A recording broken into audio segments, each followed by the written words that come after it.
It has been a couple of weeks since I last posted a vlog, and I feel somewhat embarrassed and humbled. I feel like I've let us down. I feel like I've let you down by not posting a vlog, and I've let myself down by not posting a vlog.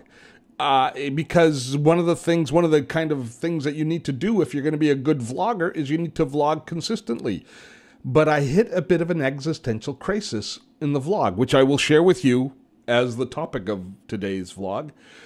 But I have to apologize for being away for a couple weeks. So it all started with being on the road for Social Media Marketing World. Had an awesome time, burnt the candle on both ends, ended up with a cold, came back. That's no excuse. I should have had vlogs in the can. I should have had them ready to go. But here's the problem that I'm having. We've reached the 1 year mark of the vlog. Just over a year ago, I posted the first of these vlogs, and they have been tremendous. The vlog, when I started doing this vlog, the purpose was for me to experiment with the world of vlogs to see where it takes us and to give me a platform to talk to people who are in my tribe, people who are of an age as I am, facing the same issues that I am, baby boomers and Gen Xers, to talk about what it was like living life in the digital age. Now, as a result of that conversation that we had and have been having, it led me to discover that I'm really passionate about helping baby boomers and Gen Xers reinvent themselves should they choose to and learn to be relevant in the digital age as far as having a side hustle, building an online business, doing some of the things that I do in YouTube and online and reinventing themselves in that mold, which is increasingly relevant because so many of us are not prepared to retire and being forced into retirement. There might not be jobs. So at any rate, this vlog has been tremendous as far as I'm concerned because it's led me to create the Gray Matters podcast and the whole gray zone experience. The fact that we, those of us with a touch of gray, share some common challenges and opportunities. And so I'm excited about that. But I have been having some difficulty now separating the podcast, the content from the podcast, which is very teaching. I'm teaching you how to make your way online, how to reinvent yourself, how to build a content marketing enterprise, how to develop a side hustle. I'm trying to teach those things in the podcast. I'm having trouble separating them from some of the things that I want to talk about in the vlog, because I sit down in the vlog and I want to talk to you about the same kind of things. And I recognize that there is a lot of crossover there, and I don't want to create confusion. The other thing is, I don't want this vlog to become like every other vlog, many other vlogs that I see, which are very self-serving to the vlogger. The person who's hosting the vlog thinks the entire world is fascinated by how interesting their life is, so they spend a lot of time talking about themselves and the minutia of their lives. I gotta be honest, I think that's a millennial thing. I don't think baby boomers, I don't think we like talking about ourselves the same way. So apologies to any millennials who might happen to be listening, but your self-serving vlogs are not what I want this vlog to be. This vlog has to have a purpose and a greater value than just edifying me. Now let's just explore this a little bit more, because the podcast, one of the things that has frustrated me with the podcast is, while it seems to be doing quite well, is you create a podcast in a bit of a vacuum. You know, when you create a video like this or on YouTube, I get wonderful feedback from you folks. The comments, the suggestions, the conversations that happen with every one of my posts really is something that I look forward to and have found great value in. A big reason that we developed the Gray Matters podcast is because of the dialogue we had here on the vlog. But when you create a podcast, there isn't that much dialogue around the podcast. There's not a lot of comments in the podcast. And the statistics you see as far as how many people view it is really only how many people have downloaded it to their device. You don't know how many people are really listening. So you create a podcast in a bit of a vacuum, which for me, I was building this whole brand iteratively, having conversations with you, the community. So the podcast has been kind of going, oh, where is it? I've been wondering where it's been going, because I'm not getting a lot of feedback on it. It seems to be getting a reasonable number of downloads, but I don't know if it's hitting home. Now, fortunately for me, when I was at Social Media Marketing World, a good half a dozen baby boomers came up to me and said, Steve, loving what's happening with Gray Matters. Keep at it. You're speaking to me. So having that personal feedback from people who were enjoying and listening to the podcast was so edifying. It really helped me out. Let's bring that full circle now to why I was slow getting off the Schneid on delivering this podcast, and what the direction that I'm thinking that this podcast is now going to start to move in after its first anniversary. Is I realize that it is a much better discussion platform than the podcast for sharing ideas back and forth. The podcast is great for teaching, for communicating, but it's not great for launching conversations. And I did not want to recycle the content from each week's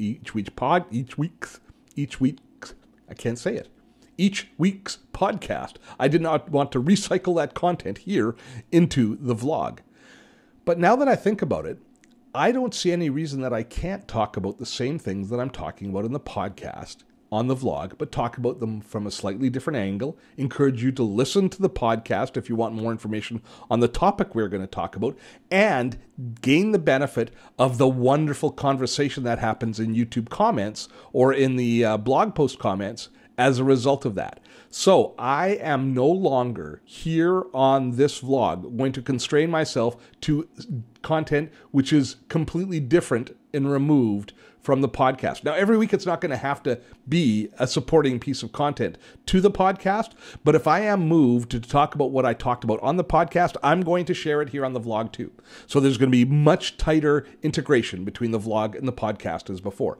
The main YouTube channel, the content, the productivity stuff, that still is off on its own, making its own way, and it's doing just fine. Thank you very much.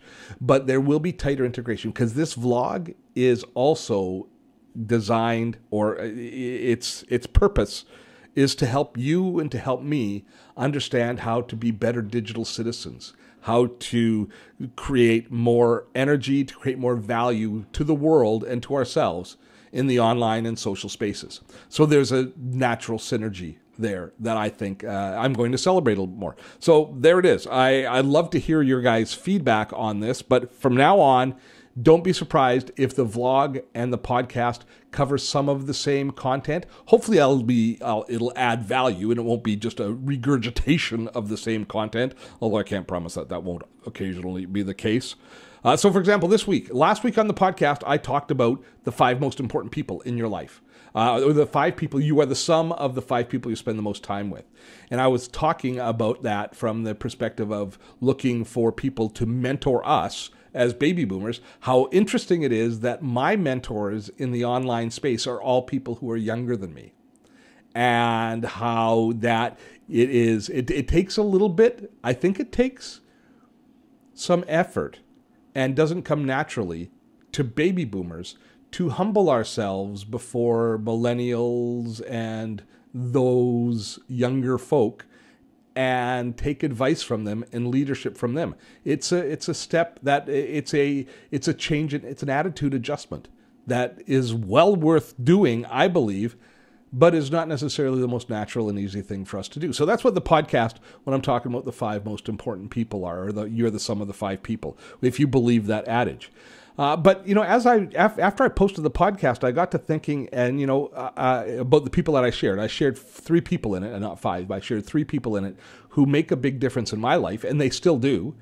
But I was thinking, you know, there's other people who I'm not necessarily personal friends with who maybe kind of fall under that umbrella of being the 5 people you spend the most time with. Is what influencers do I spend time listening to and reading? Now, I'm not a big fan of Gary Vaynerchuk, so I'm not reading him, but I do like Amy Porterfield a lot, as many of you know, and I listen to a lot of what Amy has to say, and I would say that she has had a profound influence on a lot of the different ways that I package and create my content. So that's an interesting thought as well. So when you look at it, if you're the sum of the 5 people you spend the most time with, so they're definitely the people who you do spend the most time with, who you apply the most credence to their advice, and maybe who you consume their content the most, who it is you are paying attention to, listening to. So then it gets me into people like Pat Flynn, who I quite enjoy his Smart Passive Income. And now I know Pat and I know Amy to say hello to them, but they aren't people who are they aren't texting me every day, and they aren't on my inner circle, and I don't reach out to them and talk to them all the time, yet they have a profound influence. And that got me thinking as well. Well, that's a responsibility that we all have if people are going to be, if we're publishing like I do here and like many of you do, if we're publishing content, then we have a responsibility to those people who consume us, maybe ones that we don't even know, who are consuming us, and we are having a profound influence on their lives. So that makes you take a step back and have and think about and recognize the additional responsibility. And I imagine that there's a few of you who consume all of the content that I create and look to me for leadership, because I've definitely put myself in that position of saying I want to be a leader. I want to help my tribe reinvent themselves should they choose to. So that's definitely taking on that responsibility. So I guess in some cases, if we look at the 5 people who you're the sum of, for some of you, I would be one of those people who are influencing you in that direction. And that's a little intimidating. It makes me feel good if it's the case, if it's helping, and it also concerns me if I happen to lead you astray in the wrong direction. So I'd love to hear your thoughts on that. Do you feel that people who you follow, what they call influencers online, do you feel that they have that profound an impact on you that they could be considered that honored position of one of the 5 people who help you craft, who help determine who you are as far as your professional or personal life goes, I guess. But are we part of that sum of 5 people that make up you? Interesting, thought-provoking question. So I am glad I got that off my chest and got back in front of the camera and started to talk again, because the farther that I was away from my due date for the podcast or for the vlog that I didn't publish, the harder it got to sit down here and start this podcast. But once I was going, I feel much better. Do you feel better? I feel much better. Till next time, have fun storming a castle.